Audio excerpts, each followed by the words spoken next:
আল্লাহর জীবনের গুনাহ মাফ পাওয়ার জন্য আপনারা বলেন আল্লাহর কোন বান্দা মুহাব্বতের আওয়াজে আল্লাহকে ডাক দিলে জীবনের গুনাহ মাফ চাইলে আমার আল্লাহ ওই বান্দাকে মাফ করতে পারে কি পারে না?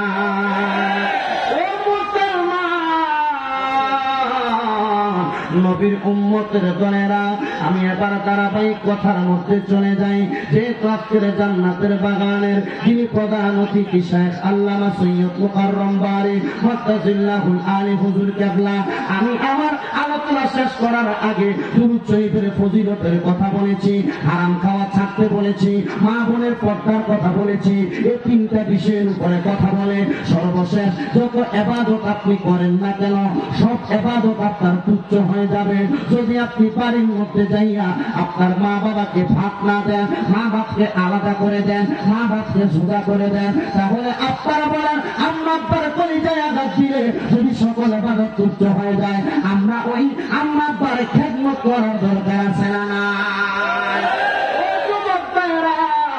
মুরব্বী বাবাজিরা, পর্দার অন্তরালের মা বোনেরা, আপনারা যারা যারা মা বাবার কলিজায় আঘাত দিয়েছেন, বলে হুজুর কলিজায় আঘাত দেয় কেমনে? হ্যাঁ, আপনার কর্মের দ্বারা মা বাবার কলিজায় আঘাত যায়, আপনার কাজের দ্বারা মা বাবার কলিজায় আঘাত যায়, কিন্তু আপনি একটা বারও চিন্তা করেন না। অনেক সন্তান আজকের মাহফিলে বসেছেন রে যুবক ভাইয়েরা, মুরব্বী বাবাজিরা, বলে হুজুর কেমন? আপনারা আপনাদের মা বাপকে সুদা করে দিয়েছেন। ছোট ভাইয়ের ঘরে এক সপ্তাহ, বড় ভাইয়ের ঘরে এক সপ্তাহ, মেজো ভাইয়ের ঘরে এক সপ্তাহ আপনার মা বাবা ভাত খায়। না না না, আপনার মা বাবা আপনাকে এই জন্য জন্ম দেয় নাই। আপনার মা বাবা এই ঘর ওই ঘর হেঁটে হেঁটে ভাত খাবে। আপনি আপনার মা বাপকে এমন সম্মান, এমন তাজিম করবেন, মা বাবা একটা ঘরের মধ্যে খাবার খাইতে বসবে, 3 ঘর থেকে আপনার মা বাবার জন্য 3 রকমের তরকারি আসবে। বলে হুজুর কেন এমন কথা? আম্মা আব্বা বৃদ্ধ হয়ে গেলে, বয়স্ক হয়ে গেলে জিহ্বার স্বাদ নষ্ট হয়ে যায়। ওই জিহ্বার স্বাদ নষ্ট হওয়ার পরে কখন কি খাইতে মন চাই মা বাবা বলতে পারে না। আপনি সন্তান যদি আপনার মা বাবাকে গুরুত্ব প্রদান করেন, তাহলে আপনি কোনোদিন আপনার মা বাপকে সুদা করবেন না। 1 দিনের বেশি, 2 দিনের বেশি, 3 দিনের বেশি আপনার ঘরে যদি আপনার মা খায়, আপনার বউ কেমন জানি আলাদা করে করে কথা বলে। সন্তানের দর একটু তোমার কদমে হাত দিয়ে বলে দিয়ে যায়, তাহলে যাও তোমার কদম আমার সামনে দাও। যদি কেউ তোমার মা বাপকে আলাদা করে দিয়ে থাকো, আম্মা আব্বার কথার দ্বারা কষ্ট দিয়ে থাকো, এখান থেকে বাড়ির মধ্যে যাইয়া আম্মা আব্বার পা গুলের জড়াইয়া ধরবা, আর ডাক দিয়ে বলবা, মা ও আব্বা, আপনাদেরকে আলাদা করে দিয়ে, জুদা করে দিয়ে, খারাপ ব্যবহার করে আপনাদের সঙ্গে আমি সন্তান অন্যায় করেছি, আল্লাহর রাস্তে আপনি আমারে মাফ করে দেন। যতক্ষণ না পর্যন্ত আপনার মা আপনার বাবা মুখ দিয়ে বলেছে মাফ করে দিছি, ততক্ষণ পর্যন্ত মা বাবার কদম ছাড়বেন না। হুজুর কেন এমন কথা? আম্মা আব্বার কদম কেন ছাড়বো না? এ যুবক ভাইরা, মুরব্বী বাবারা, ওই মা বাবার মনে যদি কষ্ট থাকে, আমার নবী বলেছে সাকাতুর রব্বি ফি সাকাতিল ওয়ালিদাইন, আম্মা আব্বার অন্তরের অসন্তুষ্টি আমার আল্লাহ অসন্তুষ্টি হয়ে যায়। তোমার মা যদি তোমার প্রতি অসন্তুষ্ট থাকে, লাখ টাকা কামাই করে কোনো শান্তি পাবে না, কোটি টাকা কামাই করে কোনো শান্তি পাবে না। আজকে এখান থেকে বাড়িতে যাইয়া যদি আগামীকালকে রূপনপুর এলাকার দোকানে বসে মুরব্বীরা বলে, স্বামীর বেদার আসবি না, আমার পুতে আমার পায়ে ধরে মাপ চাইছে, আমার সন্তান আমার পায়ে ধরে মাপ চাইছে, এই মাহফিল তখন সফল হবে। আন্নাতে আমার মনে হয় না মা বাবার কলিজায় আঘাত দিয়া এমন মাহফিল শুনলে তুমি পুতের কোন লাভ হবে। যদি আগামীকালকে এলাকার মা বোনের একজন আরেকজনরে বলে, হুজুরের ওয়াজ শুই না, আমার সন্তান আমার পায়ের মধ্যে ধরে ধরে মাপ চাইছে, আল্লাহর কসম এই যুবক ভাইরা, আম্মা আব্বার কদমে ধরলে সন্তানের দাম কমে যায় না, সন্তানের ইজ্জত কমে যায় না। আল্লাহর নবী কয়, মাঝে মাঝে সুযোগ পাইলে শুধু মা বাবার পায়ে ধরে মাপ চাওয়া না, মাপ চাওয়া না, সুযোগ পাইলে আম্মা আব্বার কদমের মধ্যে চুম্বন করবা। যুবক রে, ও মুরব্বী, কোনদিন মা বাবার পায়ে চুম্বন করছো কিনা এটা তোমরা সবচাইতে ভালো জানো। বলে হুজুর চুম্বন করবো দূরের কথা, 2 ঈদে মা বাবার পায়ে ধরে সালামি তো করি না। যুবক ভাই, মুরব্বী বাবা, আম্মা আব্বার কদমে ধরে মাপ চাইবা, আজকে মাহফিলে নিয়ত করো।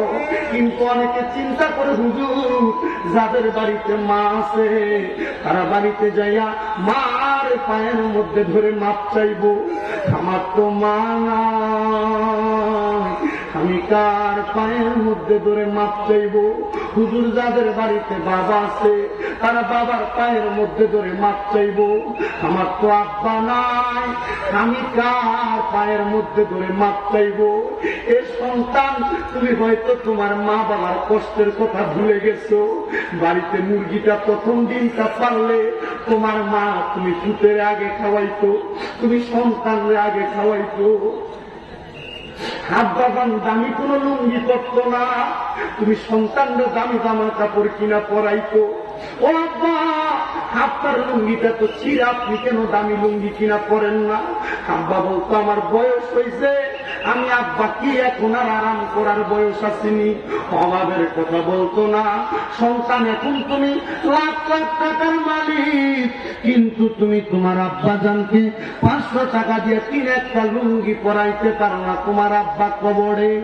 এ সন্তান, এখন তুমি লক্ষ কোটি টাকার মালিক, তোমার আম্মা জানের মুখে দামি একটু খাবার তুলে দিতে পারো না, তোমার মা কবরে। কেমনে দিবা, কেমনে দিবা? মা বাবা অন্ধকার কবরে। তোমার মা যদি বেঁচে থাকতো, তুমি তোমার মা যা চাইতো তুমি তা দিতে পারতা। তোমার মা বাবা লক্ষ টাকার মালিক তোমারে বানায় দিয়া গেছে। এ সন্তান, তোমার মা বাবা তোমারে কানিয়ে কানিয়ে শতকে শতকে সম্পদ দিয়ে গেছে।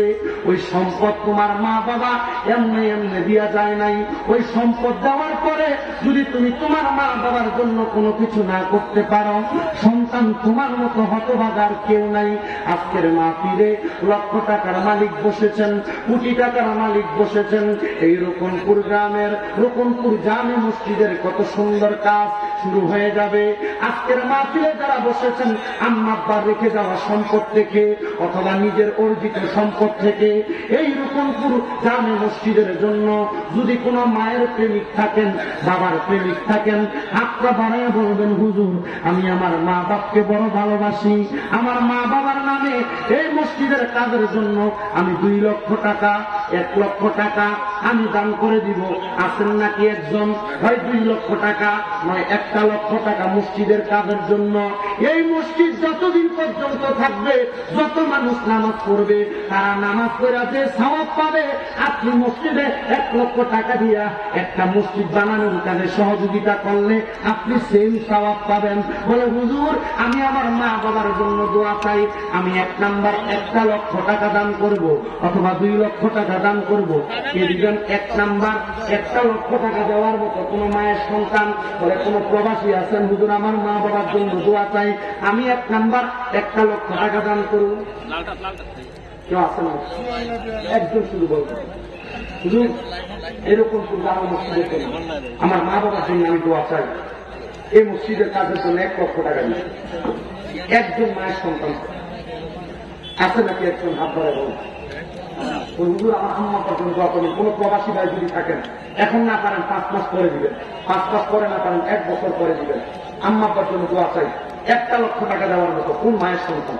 আমার পরপরই অল্প কিছুক্ষণের মধ্যে আজকের মাহফিলে যিনি সম্মানিত প্রধান অতিথি শায়খ আল্লামা সৈয়দ মুকাররম দারি মাদ্রাসাহুল আলী বারাকাল্লাহু ফি হায়াতি হুজুর আসবেন স্টেজে। কে দিবেন 1 নাম্বার 1 লক্ষ টাকা? তার আগে আপনাদেরকে এটা দেওয়া হবে। আমার হাতে যেটা দেখতে পাচ্ছেন, এটা নবীজি সাল্লাল্লাহু আলাইহি সাল্লামের নালাইনে পাকে রাসূল। কোন মা বোনের গর্ভে সন্তান আসলে এটা একটু সুবাইয়া পানি খাওয়াই দিলে আল্লাহ তাদের গর্ভের ব্যথা কমাইয়া সুন্দরভাবে সন্তান প্রসব করায়। এবং এটা ঘরের মধ্যে, দোকানের মধ্যে রাখলে নবীজির নালাইনে পাকে বরকতে তাসলিমাতুর রাসূলের খোপার পেছন দিয়ে দেখবেন এটা ফজিলত লেখা। ওই দোকানের মধ্যে, ঘরের মধ্যে অনেক বরকত হয়। আমার একজন ছেলে নিয়ে আসলে 50 টাকা হাদিয়া, আপনারা যারা পারেন নিয়ে যাবেন হাত থেকে। 1 নাম্বার 1 লক্ষ টাকা দেওয়ার মতো একজন মায়ের সন্তান হাত রাবারে বলবো, হুজুর আমার মা নাই, আমার মার জন্য দোয়া চাই, আমার বাবা নাই, আমি আমার বাবার জন্য দোয়া চাই, আমি এই মসজিদের জন্য 1 লক্ষ টাকা দান করবো। কে দিবেন? একজন শুধু হাত বাড়াই। হ্যাঁ, এই মসজিদটা রোডের উপরে পড়ে গেছে। 1.5 থেকে 2 কোটি টাকা খরচ করে একটা নান্দনিক সুন্দর মসজিদ তৈরি করা হবে পাশে। একজন মানুষ 1 লক্ষ টাকা দেওয়ার মতো আমি চাই। হুজুর আমার আম্মা পর্যন্ত দোয়া করি, 1 লক্ষ টাকা। কেউ আসেন নাকি? 1 লক্ষ টাকা। আপনার মা বাবার কাছে লক্ষ লক্ষ টাকার মালিক বানিয়ে দিয়েছে, অনেক সম্পদ দিয়ে গেছে। ওই সম্পদের একটা অংশ থেকে 1 লক্ষ টাকা আপনার মা বাবার জন্য মসজিদে দান করে দিলেন। নাই এমন কোন মায়ের ছেলে, নাই এমন কোন বাবার ছেলে বলুন, আমার মা বাবা আমার সম্পদ দিছে, কিন্তু আমি আমার সম্পদ কাজে লাগাইতে পারবো কিনা? বলেন না একটু।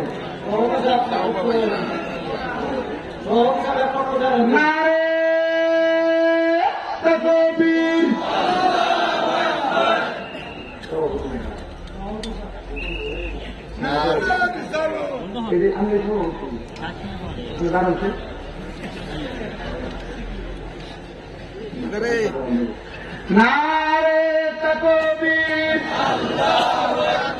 নারে রিসালাত। আজকের মাহফিলের সম্মানিত সভাপতি জনাব মোহাম্মদ তোরাবুল্লাহ সাহেব দান করে দিবেন 1 লক্ষ টাকা। আলহামদুলিল্লাহ। আর করে বলি মারহাবা। আল্লাহ কবুল করো, মঞ্জুর করো। জনাব মোহাম্মদ তোরাবুল্লাহ সাহেব সম্মানিত সভাপতি মহোদয়, উনি দান করে দিবেন 1 লক্ষ টাকা। ওনার বংশের কবর আযাব মাফ করো, কামাই রুজির মধ্যে বরকত দান করো, ব্যবসা বাণিজ্য কাজকর্মে বরকত দান করো, সন্তান সন্ততিকে কবুল মঞ্জুর করো।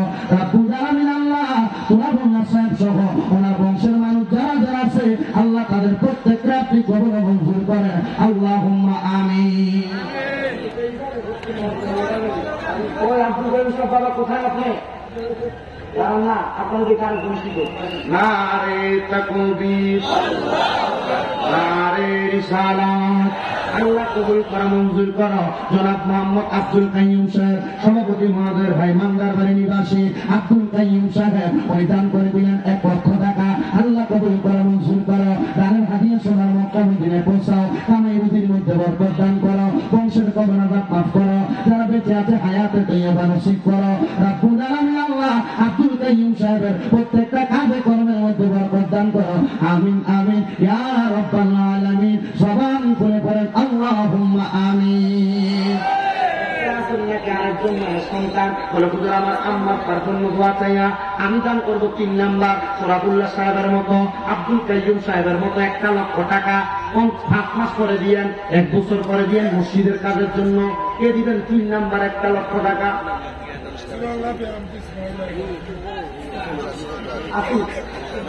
আপনার মা বাবা আপনাকে অনেক সম্পদ দিয়ে গেছে, বাড়ির মধ্যে বন্ধের মধ্যে, ওইখানের একটা অংশ বিক্রি করে 1 লক্ষ টাকা মসজিদের জন্য দিবেন। হয়তো আপনার দুনিয়ার অন্য কোনো কাজ আল্লাহর কাছে কবুল হোক আর না হোক, মসজিদ বানানোর কারণে আল্লাহ আপনার মা বাবাকে জান্নাতের জায়গা করে দিচ্ছে। আসেননি 1 লক্ষ টাকা দেওয়া হচ্ছে। 3 নাম্বার কে দিবে 1 লক্ষ টাকা? 3 নাম্বার। আর আপনি 3 নাম্বার? আচ্ছা 1 লক্ষ দেবে নাই। আচ্ছা 50,000 টাকা দিবে। নারে তাকবীর, দূরে জানাবে না